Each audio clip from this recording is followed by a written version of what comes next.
Guys, Mike Patrick, and in this video I want to talk about one of my divine intervention stories.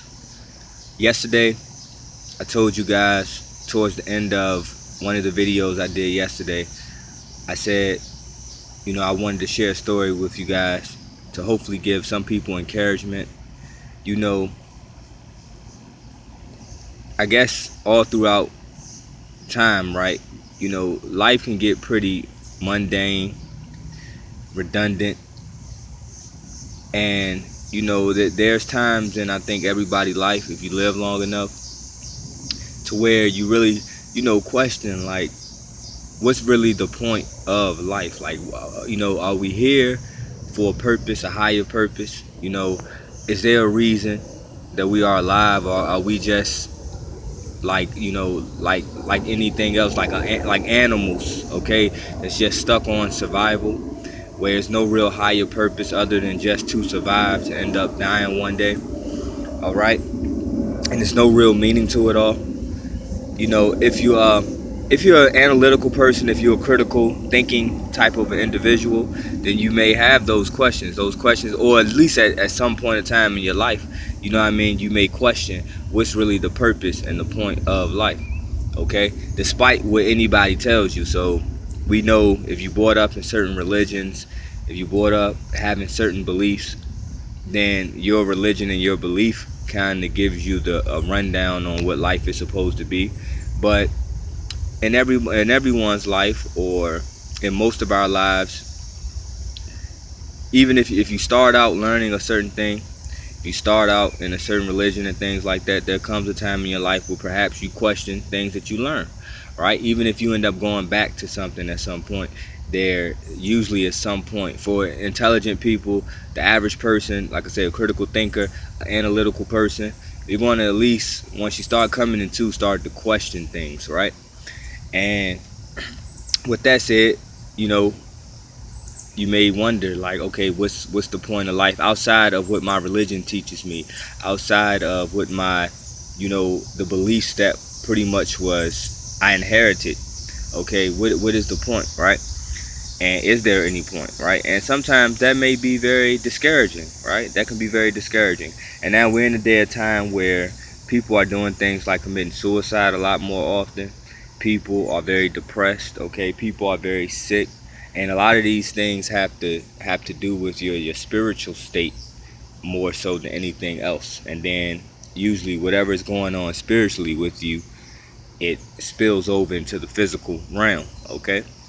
And so that's why I think this is an important video, to provide encouragement. And I want to ask people, or I want to challenge people to always take some time and be grateful and have gratitude, and think of that one time in your life. If usually by a certain age, everybody has some type of divine intervention or divine story, okay, that they can reflect on. If you think about it, just a time where there's nothing else to explain a situation, and it's not coincidental or anything like that, and that it has to have been some type of divine intervention, divine presence, divine influence, okay? And I challenge people to always be mindful and grateful for that time, and always keep that time or those times in the back of your head, going forward in life.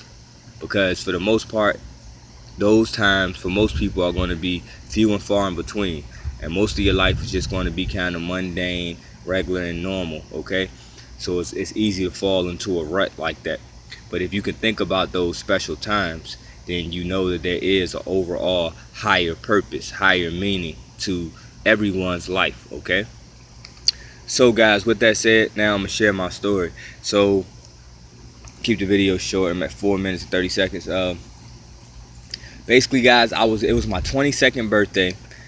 My 22nd birthday, I was living in Richmond, Virginia at the time, in the Short Pump area. My brother, my older brother Terrence, TP, some of y'all who know him as TP, he was living in the area also, okay? At this time, we was living literally maybe in a car 2 minutes away from each other. I lived off of, if you was on 64, I lived off the exit like 180. For those of you who know the 64 Richmond area, Short Pump area. I lived off of like exit 180. I think he lived off of exit like 178, or it may have been the other way around. Okay, long story short, we lived like 2 minutes away from each other.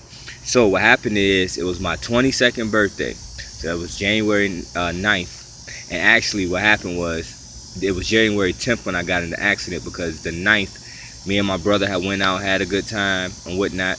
And when I came back, when we was finished, we just went back to his apartment and I crashed there, because we had some drinks and things of that nature, and it was no big deal. I just crashed there. So what happened is, I get up that next day, that next morning, whatever time I got up and got myself situated to go back home. And so I hop on the interstate, and now mind you, I live just 1 or 2 exits up or down, and so I'm in the right hand lane. And so, just for a long story short, next thing you know, something tells me to look to my left. I look to my left, and I see this big, I'm not going to even say the name of the company or anything like that. Let's just say it's a big tractor trailer transporting truck, okay? And I see the guy, and he has this very, I guess you could say, sinister look on his face, okay?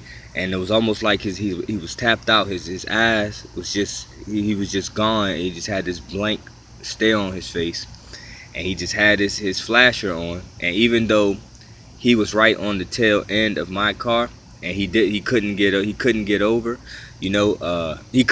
without bumping me and hitting me. All right, he decided to do that anyway, so you can put that together. And so anyway, what happens is, mind you, I'm in a little small Acura Legend at the time, especially in comparison to a tractor trailer. I'm in a small Acura Legend. I get bumped out, taps the back end of the car, spins me out into sort of like the middle of the interstate, and then another truck from the same company, another tractor trailer, comes and clean me up, and wham, hit the car on the driver's side door, where I'm at, and then knocks the car all the way to the opposite side of the interstate, and I hit off of the rail, okay, and then I like gracefully spin right back into the middle of the road, and then the car just sat there. And I sat there for like a split second, not like, what in the hell just happened, and then of course, once I got myself together and realized, like, okay, it all clicked, like, here, we got the car, you good, get out the car, because the car is sitting right in the middle of the interstate, so you about to come and get cleaned up again. Some other cars did come and hit, because they just couldn't stop in enough time. You're talking on the interstate, people going at least 65, and we know who really does that, right? So, some other cars came and cleaned the car up some more, but I was off. I got out the car and ran out and got off to the side at that point. And so that's just a divine, like I said, I'm not getting into too much, but because that story's kind of self-explanatory.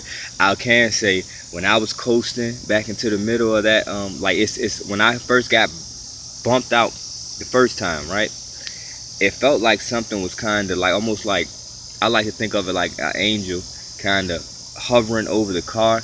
And because everything was so slow, I don't know if that's something that happens when you're in a near-death experience, or you just in a time where, it's really like, wow, I can really, within a flash of a second, all that was going through my head. This could be it. I just got hit by a tractor trailer. You having all these thoughts within like a split second, and I get coasted out, and I'm thinking I'm really about to die. Like, you know what I'm saying? So another one coming and hit me. So I'm really thinking I'm about to die. So everything is coasting, and moving slow. I feel like it's moving slow, but all this is happening fast. And then I coast back. And then, mind you, I didn't have on any seatbelt. I didn't have on anything like that. All right. So and then, not to mention, not that I just not that I came out fine, not just that, but the fact that I didn't have not one scratch on me. Okay, not a bump, not a bruise. This wasn't a little tap. This wasn't a little, and it's like a little small accident. This was someone getting hit by 2 tractor trailers and cleaned up by the second one. Cleaned up, full-fledged front of the tractor trailer, just ramsacking right into the driver's side of the car. You know what I'm saying? Where I'm at, no seatbelt on. Okay. Came out literally without a scratch. If I wanted to, I could have, you know what I mean? I could have went and played a basketball game or something like that, or went to the gym right after it. You know what I mean? And so, man, so for so many reasons, that's a divine intervention story. It's a lot of little small details within that story that also point to, you know, a divine intervention in the spiritual meaning beyond just, oh, it was, you know, just a car accident. Car accidents happen every day, true, you know, but also people die in car accidents every day, and people get in car accidents that's way less impacting, you know what I mean, as far as the accident itself, and die every day, or at least get injured, you know, badly injured. So with that said, guys, I feel like if you've been living long enough, everyone does probably have some you know, time in their life that they can think of a divine intervention story that you can draw inspiration from to continue to keep going forward and to know that you have a purpose in life. So that's the moral of me telling you, or that's the reason I'm telling you about my divine intervention story. All right, guys, hopefully this was a entertaining video, and hopefully this was an inspirational video. Peace.